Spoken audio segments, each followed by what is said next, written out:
하나님께서는 과연 우리를 책임지시는 분이십니까? 라는 그러한 질문에 어떠한 대답을 하실 수 있겠습니까? 우리가 그러한 질문 가운데 예, 맞습니다, 하나님은 우리를 책임져 주십니다 라고 자신감 있게 말하고 싶지만, 우리 주변의 삶을 돌아보면, 그리고 나의 삶을 시작해서 돌아보면은 하나님께서 왠지 책임져 주시지 않았던 것 같은 그런 마음이 들 때가 있다라는 것입니다. 하나님께서 이때는 책임져 주셨던 것 같지만 이때는 아닌 것 같아. 그리고 우리 주변의 사람들을 볼 때에도 어떤 사람은 책임져 주시지 않는 것 같은 그러한 현상이 우리에게 보인다라는 거예요. 이 신앙생활에 우리가 들게 되는 의문점이라는 것입니다. 왜 하나님께서 나를 책임져 주시는 분이시라면 지금 이러한 어려움을 겪게 하신다는 것일까라는 의문점에 우리가 질문을 할 때가 있다는 것입니다. 성경 말씀에서도 하나님께서 같은 형제지만 야곱은 책임져 주시고 에서는 그렇게 하시지 않으셨어요. 형제지만 이삭은 책임져 주시고 이스마엘은 버림을 받았다는 것입니다. 아브라함은 책임을 지셔주셨고 롯은 버림을 받을 뻔하였다라는 것입니다. 다윗은 하나님께서 책임져 주셨고 사울은 버리셨습니다. 베드로와 유다 둘 다 보면은 예수님을 배신한 자들이잖아요.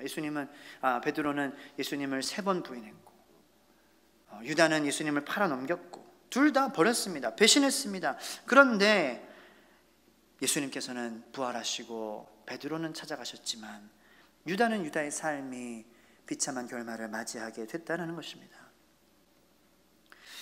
이러한 문제가 여러분들 설교를 들으시는 여러분들이 계시지만, 여러분들도 의문점으로 가지시겠지만, 목회자인 저에게는 너무나도 심각한 고민입니다. 왜냐하면 세종천성교회에 허락된 성도님들 가운데 어떤 분들은 하나님께서 책임져 주시고 어떤 분들은 하나님께서 책임져 주시는 삶을 살다면 그것이 제 마음에 큰 짐이 될 것이기 때문입니다. 하나님께서 분명히 야, 너에게 내가 이 양을 허락해 줬는데 왜 이 양은 실족하게 하고 믿음으로 그 구원의 경주를 다 완주 못하게 하느냐, 책임을 물으실 것 같은 그러한 마음이 항상 제 마음을 무겁게 한다는 거예요. 그래서 누구는 책임져 주시고 누구는 책임져 주시면 안 되는데, 다 책임져 주셔야 되는데 그러한 마음이 제 마음 가운데 항상 심각한 마음으로 자리 잡고 있다는 것입니다. 그래서 오늘 본문 말씀을 통하여서 하나님께서는 우리 모든 성도님들이 하나님으로부터 책임짐을 당하면서 보호하심을 받으며 인도하심을 받으며 살 수 있는 4가지 조건을 말씀해 주시는 그러한 본문 말씀을 우리가 통해서 은혜를 나누고, 이 말씀을 듣는 모든 성도님들의 삶 가운데 하나님께서 끝까지 책임져 주시는 그러한 하나님의 동행하심이 있기를 간절히 축원합니다. 오늘 본문 말씀의 배경을 간단하게 설명을 드리면은, 이스라엘 백성들이 출애굽을 한 후에 모세가 이 하나님의 10계명을 받기 위해, 율법을 받기 위해 산 위로 올라갔습니다. 그런데 성경에 보면은 40일 주야로 산 위에 하나님의 말씀을 받았다라고 그렇게 기록이 되어 있습니다. 그러니 40일 동안, 오랫동안 모세가 내려오지 않아 모세가 어떻게 된 것일까라는 그러한 의문점을 가질 수 있을 법하죠. 그런데 이 이스라엘 백성의 그러한 신앙의 정도는 이 출애굽을 갓 한 그러한 백성, 다시 말해서 갓 태어난 그러한 백성의 신앙, 믿음의 정도를 가지고 있었던 터라 리더가 보이지 않으니까 하나님이 없다라는 그러한 착각을 하게 된 거예요. 리더가 보이지 않으니까 하나님도 존재하지 않는다라는 그러한 오류의 생각의 오류에 우상을 만들었다는 것입니다. 금송아지 우상을 만들었습니다. 그것을 세워놓고 그것을 두르며 춤을 추고 예배했습니다. 그 애굽에서의 오랜 종된 삶의 습관이, 그 애굽 사람들의 문화가 이들 안 삶 속에서도 젖어 들어가 있었다는 것입니다. 이것을 하나님께서는 미리 아시고 모세에게 그의 화를, 엄청난 노여움을 표현하십니다. 그리고 말씀하시기를 네가 인도한 백성들이라고 말씀하셨어요. 본인께서 인도하셨음에도 불구하고 네 백성들이라는 거예요. 이제 내 백성이 아니라는 것입니다. 부패했기 때문입니다. 우상을 섬기기 시작했기 때문입니다. 그들이 만들고 그 우상을 예배하며 제물을 드렸다라는 것이 바로 하나님이 많이 화가 나신 이유입니다. 이해가 가지 않는 것이 아닙니다. 우리라도 충분히 그 배신감에 쩔을 것입니다. 내가 얼마나 사랑했는데, 보호해줬는데, 인도해줬는데, 먹여주고 그랬는데 이제 와서 나를 배신하냐. 그런 마음에 우리 마음이 얼마나 상처가 크겠습니까? 그래서 하나님께서는 모세에게 내가 하는 대로 내버려둬. 내가 얘네들을 벌할 거야. 얘네들을 가만두지 않을 거야 라고 말씀하시는 그러한 가운데 내버려 두라고 모세에게 말씀하십니다. 그리고 그들을 진멸하고 모세 너와 나와 우리만 데리고 시작할 수도 있다라고 이 말씀을 하십니다. 그게 32장 10절의 말씀이에요. 그런데 모세가 탄원을 합니다. 하나님 뜻을 돌이켜 주시고 제 목숨을 취하시는 그러한 한이 있더라도 이 백성들은 살려 주시옵소서. 감사하게도 하나님께서는 그 탄원을 들으시고 모세를 내려 보내십니다. 그리고 이 백성을 벌하시지 않습니다. 하지만 모세가 그 하나님의 마음을 대신하여 이 출애굽까지 정말로 한순간 한순간 주님께서 인도해 주시지 않고 만져주시지 않고 터치해 주시지 않고 함께해 주시지 않는 그러한 상황이 없었음에도 불구하고 금송아지를 두고 그 곁에서 춤추며 예배하는 백성들에 대하여서 거룩한 화를 내며 율법이 새겨진 돌판을 산 아래로 던져버린다는 것입니다. 그리고 그 돌판은 깨집니다. 물론 하나님께서 그들을 벌하시지 않는다라고 말씀하셨지만 그 돌판이 깨어짐의 의미는 그 하나님께서 세우신 언약, 다시 말해서 관계가 깨어졌다는 거예요. 우리가 사람과의 관계에서 배신을 경험하잖아요. 그 배신의 상처가 치유받는다는 것은 굉장히 오랜 세월이 걸리는 일임은 물론이고, 아니 평생 치유 못 될 수도 있습니다. 내가 이 사람에 대한 신뢰를 저버렸다, 이 사랑의 관계에서 내가 신뢰를 저버리고 다른 것을 품었다라는 것은 그 상대방에게 엄청난 상처를 안겨주는 그러한 것이라는 것입니다. 하지만 주님께서 오늘 본문 말씀 가운데 우리에게 말씀해 주시는 것은 사람의 관계에서 그러한 불신으로 말미암은, 배신함으로 말미암은 상처는 치유받기 어렵고 그 거리가 완전히 처음같이 극복당하기 어렵겠지만 예수 그리스도의 복음의 말씀으로 말미암아 그것은 가능하다라는 거예요. 불가능한 것이 없다라는 거예요. 주님의 말씀으로 예수 그리스도의 십자가로 말미암아 하나님과의 그런 벌어진 관계가 우리가 그 처음 관계처럼 완전히 그러한 그 갭이 없이, 거리감이 없이 회복될 수 있다라는 것이 바로 예수 그리스도의 크신 사랑의 능력이시라는 것을 오늘 본문 말씀을 통하여서 우리에게 말씀해 주시고 계십니다. 그래서 이 말씀, 다시 말해서 예수 그리스도의 복음, 그 말씀, 예수님으로 말미암아 너희가 회복되고 복구될 수 있다라는 것이 오늘 본문 말씀이에요. 그리고 이렇게 하면 그러한 주님으로 말미암아, 복음으로 말미암아 회복받을 것이다 말씀하십니다. 그러므로 우리가 이것을 깨닫고 알고 행하면은 우리의 삶 속에서 하나님께서 관계를 회복하시고 복구하셔서 하나님의 인도하심과 그런 함께 하심이 있는 삶을 살아갈 수 있다라는 것입니다. 하나님께서 다시 말해서 책임져 주시는 삶을 산다라는 것입니다. 그 말씀 가운데 우리가 은혜 받고 하나님께서 항상 여러분들을 책임져 주시는 그러한 복된 성도님 되시기를 간절히 축복합니다. 네 가지를 말씀드리겠습니다. 첫 번째로는 어떻게 하면 하나님께서 우리를 책임지시느냐, 어떻게 하면 우리가 관계가 회복되느냐. 오늘 본문 말씀 17절 말씀입니다. 다 같이 한번 읽어보겠습니다. 시작. 너는 신상들을 부어 만들지 말지니라. 우리가 예수님과의 관계를 회복하는 첫 번째 단계는 바로 우리 삶 속에서 지어진 신상들을 철폐하는 것입니다. 신상을 세우지 않는 것입니다. 다시 말해서 우상을 섬기지 않는 것이라는 것입니다. 목사님, 저희 집에는 우상이 없어요. 신상이 없어요. 십자가만 있어요. 그런 외적인 신상을 말씀드리는 것이 아닙니다. 바로 하나님보다 더 크게 여기는 것이 있냐라는 것입니다. 하나님보다 더 소중하게 여기는 것이 있냐라는 것입니다. 우리 인간은 항상 두 갈래의 길에서 고민합니다. 내가 영혼의 길을 선택할 것이냐, 성령의 길을 선택할 것이냐, 아니면은 악한 영의 길을 선택할 것이냐. 이 항상 두 갈래 길에서 고민하고 선택을 하게 됩니다. 그러니까 거룩한 영의 길을 선택한다라면은 그때 하나님께서 책임져 주시는 것이고, 우리가 그 고백으로 하나님의 영의 길을 선택합니다라는 그 고백에는 내가 사탄의 역사에 대해서 내가 대적하며 그것이 포기된다라는 것을 의미한다는 것입니다. 신앙생활 열심히 하는데 왜 하나님께서 지경을 넓혀 주시지 않겠습니까? 17절 말씀을 봐주시기 바랍니다. 신상들을 부어 만들지 말지니라.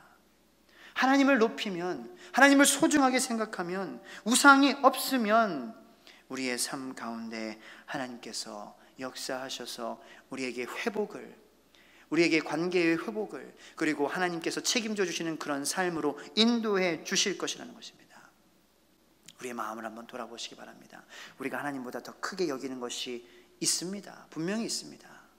지난 6일의 삶을 통하여서도 우리가 보면은 하루하루 맨날 감사하지 못했어요. 감사하는 그런 날도 있었죠. 하지만 어떤 날은 하나님이 더 커지지 않고 세상의 것이 커졌어요. 물질이 커졌어요. 가정이 커졌습니다. 자녀가 커졌습니다. 자녀에 대한 그런 욕심이 커졌습니다. 나의 성공에 대한 것이 커졌습니다. 하나님보다. 그랬어요. 왜냐? 우리가 악한 존재이기 때문이에요. 그러므로 우리가 이 자리에 나왔습니다. 그런 우상을 만들었던 삶을 우리가 돌아보고 예배를 통하여서 우상을 철폐하게 하여 주시옵소서. 그것이 예배의 본질이에요. 목적이에요. 두 번째로는 무교절을 감사로 지키는 자를 주님께서는 책임져 주십니다. 무교절을 지키면은 하나님께서 관계를 회복해 주시고 복구시켜 주신다라는 거예요.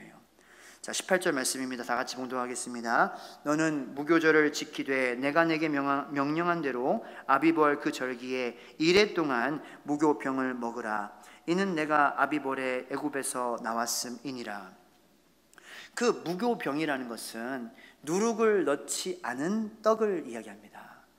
다시 말해서 부풀어 오르지 않고 그냥 이렇게 평평하게 별로 맛없는 그런 떡이에요. 네. 그러한 떡을 먹으라는 거예요. 근데 그 떡을 먹는 거하고 이 하나님과의 관계하고 복구하는 거하고 그게 무슨 의미가 있냐 이거죠. 그 떡이 무슨 신비한 능력이 있습니까? 누룩을 넣지 않은 떡을 우리가 먹으면은 그 떡을 그냥 먹는 것으로 말미암아 우리가 막 하나님의 관계가 회복되고 성령 충만하고 감사가 막 우리 마음 가운데서 일어나냐라는 것입니다. 그것이 아니고 하나님께서 이 말씀을 주시는 것은 그 의미에 있다는 것. 무교병을 먹는 무교절의 의미가 뭐냐?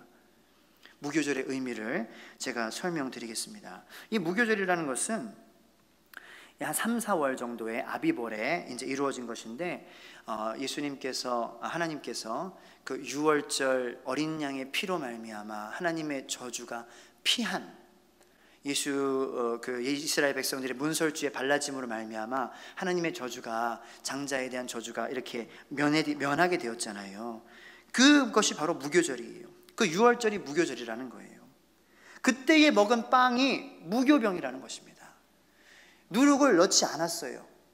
정신이 없어서라든지 그런 많은 준비하는 가운데 어린 양을 이렇게 잡아가지고 하나님의 그런 말씀하신 대로 도살하고 피를 가져다가 이 문설주에 바르는 그런 행위를 하고 그렇게 준비하는 하나님 말씀대로 행하는 가운데 뭐 누룩을 잊어버려서 못 넣었다라든지 그래서 그냥 누룩이 없는 빵을 먹었다라는 것입니다. 그런데 중요한 것은 그 먹은 그날 밤에 일어난 일이에요. 그 날에 하나님께서 이 이스라엘 백성을 이 어린 양의 피로 말미암아 하나님의 말씀에 순종함으로 말미암아 이들의 생명을 보존시켜 주셨다라는 것입니다. 그것이 바로 이 무교병의 의미예요. 하나님으로부터 말미암아 내가 생명과 자유를 얻었다. 그 무교절은 다시 말하면은 이 이스라엘 백성의 생일입니다. 다시 태어난 날이에요. 새로운 시작을 이야기하는 거예요. 종살이는 끝났다라는 거예요. 더 이상 우리를 결박했던 그러한 노예 생활에서 우리는 풀려 생명과 자유를 얻는 그러한 날이 되었다라는 것입니다. 그런 의미가 담겨 있는 떡을 먹으라는 거예요.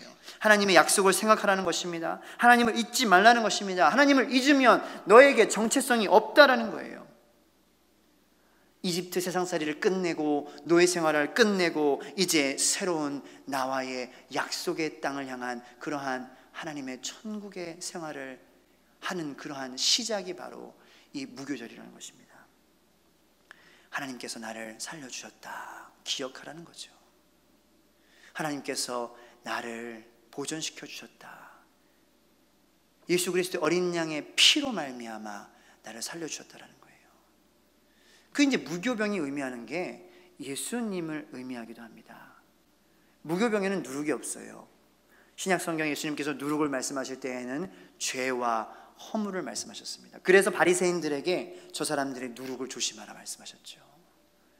하지만 이 무교병에는 누룩이 없다. 바로 흠이 없다라는 거죠. 죄악이 없다라는 거예요. 흠 잡을 게 없습니다. 이 세상에서 흠 잡을 것이 죄악이 없으신 분 단 한 분이신데 누구십니까? 바로 우리가 예배하는 예수님이십니다. 예수님을 먹으라는 거예요. 예수님의 그 살과 피를 기억하라는 겁니다. 그 예수님이 우리 마음 안에 있냐 없냐 돌아보라는 거예요. 우리를 위해서 찢기시고 피를 흘리신 것을 기억하고 감사하라는 것입니다. 우리가 지금 성찬식에 예수님의 떡과 예수님의 피를 나누지 않았습니까? 그것이 바로 무교병을 먹는 그런 사람의 마음 자세라는 것입니다. 어떻게 보면 사순절과도 비슷하죠. 우리가 예수님의 부활을 기다리면서 예수님께서 나를 위하여서 십자가에서 나를 대신해서 죄를 지시고 돌아가셨다. 그리고 그 사순절을 그렇게 기억함으로, 고난을 기억함으로 의미 있게 보내는 거잖아요. 무교절을 지키는 것은 그 예수님의 살과 피, 누룩이 없으신 그 예수님을 내가 취함으로 내가 생명을 얻고 내가 구원을 받고 내가 이스라엘의 백성이 애굽에서부터 탈출하여서 자유함을 얻은 것처럼 나도 주님으로 말미암아 살과 피가 찢겨짐으로 내가 자유함을 얻었다라는 것을 기억하는 신앙 고백을 회복하라는 것이 바로 무교절을 지키라라는 것의 의미라는 것입니다. 그러한 신앙 고백의 회복이 있기를 간절히 축복합니다. 예수님으로 말미암아 내가 구원받았다. 내가 자유함을 얻었다. 그 찢기신 피로 내가 그 살과 그 피를 취함으로 내가 온전케 됐다는 것입니다. 그것이 우리에게 큰 증거가 되고 그것이 마귀가 틈 못하는 하나님과의 우리의 거리를 좁히는 회복과 복구의 역할이 된다라는 것입니다. 그래서 하나님이 우리를 지키신다라는 거예요. 죄송합니다. 세 번째로는 하나님은 주의를 감사로 성수하는 자들을 지키십니다. 책임지십니다. 21절 말씀에 다 같이 한번 봉독하겠습니다. 시작. 너는 여세 동안 일하고 일곱째 날에는 쉴지니 밭갈 때에나 거둘 때에도 쉴지며. 이 쉰다라는 의미에 대해서 막 그냥 여러 가지로 해석하는, 자기 마음대로 해석하는 그런 분들이 있어요. 그래서 나 쉰다, 여보 교회 가야지. 안식일을 몰라? 거룩하게 지키라고 그랬잖아. 쉬라 그러는 거 쉬라고. 교회 나가면 안 돼. 그렇게 핑계대는 분들도 있고, 쉬라는 거는 즐거운 거잖아. 그러니까 교회 안 가고 놀러 가는 거야. 이 유대인들은 안식일을 참 열심히 지킵니다. 지금도 그래요. 지금도 철저하게 지킵니다. 이 유대인들, 이제 영국에서도 제가 선교 활동할 때에도 많이 있고 미국에서도 많이 있어요. 보면은 이 키파라는 머리에 모자를 쓰고 이렇게 있죠. 호빵 같은 모자를 뒤통수 쪽에 쓰죠. 그리고 이제 토요일이 되면은 항상 그 이제 성전에 회당에 가가지고 이렇게 안식일을 지킵니다. 예배를 드리죠. 실제로 저한테 일어난 일이 아니지만 미국에서 있었던 일입니다. 유대인이 하루는 옆집 문을 막 두드리는 거예요. 그날이 토요일이 저녁이었습니다. 안식일 저녁인 거죠. 근데 옆집을 막 두드리면서 옆집 사는 이제 사람이구나 해서 왜 그러냐고 물어보니까 좀 미안하다, excuse me, I'm sorry 하면서 자기가 원래는 안식일을 이렇게 시작되기 전에 더운 여름날이어가지고 이제 에어컨을 미리 자동 예약을 해가지고 자동적으로 틀어지게 하는데 깜빡했다는 거예요. 그래서 오늘 에어컨을 못 튼다는 거예요 지금. 그래서 에어컨을 좀 틀어달라고, 스위치를 눌러달라고 이 문을 똑똑똑똑 두들겼다라는 것입니다. 그런데 이 문을 똑똑똑똑똑 두드리는 것은 하면서 에어컨을 누르는 이 행위는 내가 일하는 거다 두려운 마음에 못하는 거예요. 그 마음에 무슨 안식이 있겠습니까? 그 하나하나 행동 조심하려고 그렇게 율법에 매여서 사는 그 마음, 조마조마한 마음, 이렇게 하면 안 되는데 하면서 또 우스꽝스럽게 문은 두드리는 행동을 하고 있는 그러한 행동을 보고 정말로 우프다라고 말할 수 있죠. 웃기고 슬프다. 그것이 안식일은 아니라는 거예요. 그것이 안식일. 안식일의 주인은 예수님이신 줄 믿으시기 바랍니다. 안식일 우리가 거룩하게 지킨다는 것은 주일을 성수하는 거예요. 자, 우리가 주일을 성수함으로 예배드리지 않습니까? 예배드리면서 뭐합니까? 지난 6일 동안 이 하나님께서는 보이는 세상의 주인이시고 보이지 않는 세상의 주인이시잖아요.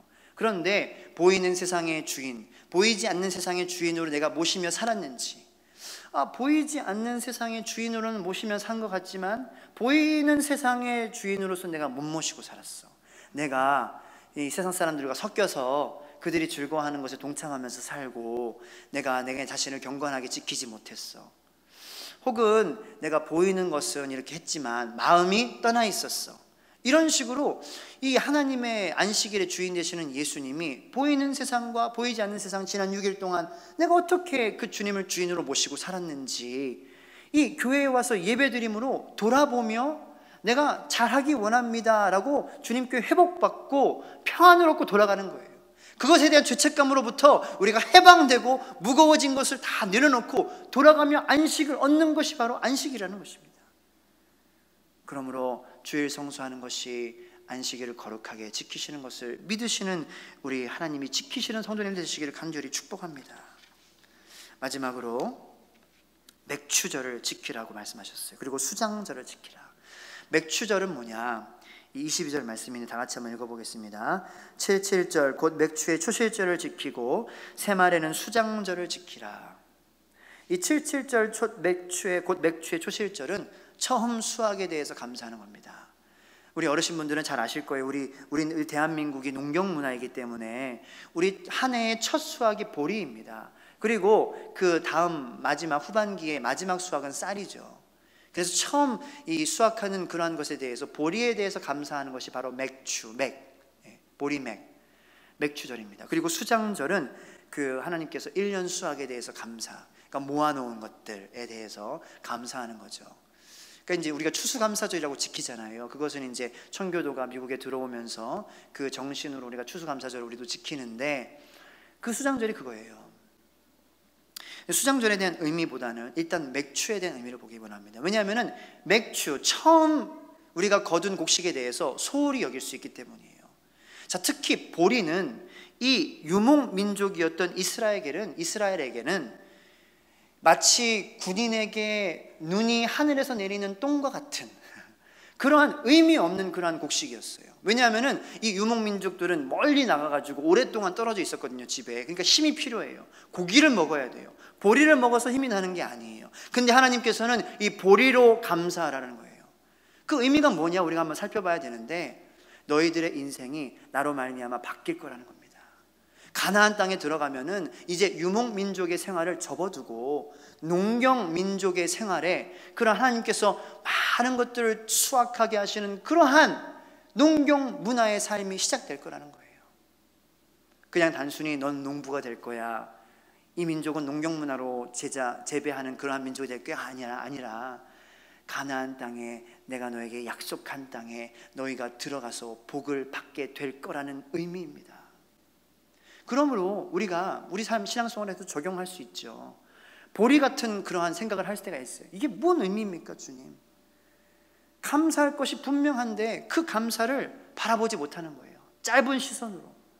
여기 이 내 손에만 있는 것만 바라보고 내 앞에 있는 하나님께서 나에게 거두시고 그리고 창고에 이렇게 보관하게 할 그런 많은 복들을 보지 못한다는 거예요. 그리고 불평하는 거죠.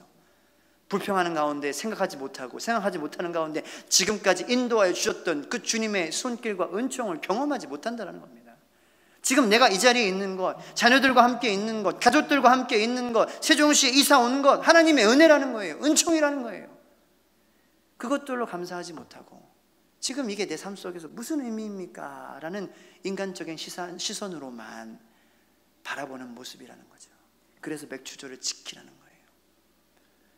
그 지난 6개월간의 저희 삶 가운데 우리가 뭐 불평하는 것도 우리 마음에 들지 않는 것도 있었으리라 생각이 듭니다. 많은 그러한 수확이 없었을 수도 있었으리라 생각이 듭니다. 하지만 하나님께서 앞으로 우리에게 펼쳐주실 그 가나안이라는 축복의 문턱에서 맥추절을 지킴으로 이 주신 곡식에 우리가 감사하고 주어진 것에 감사하고 지금까지 인도하여 주신 그 하나님께 감사함으로 앞으로 그 축복의 문턱을 넘어 가나안 땅에 들어가시는 여러분들 되시기를 간절히 축복합니다. 얼마나 감사할 게 많습니까?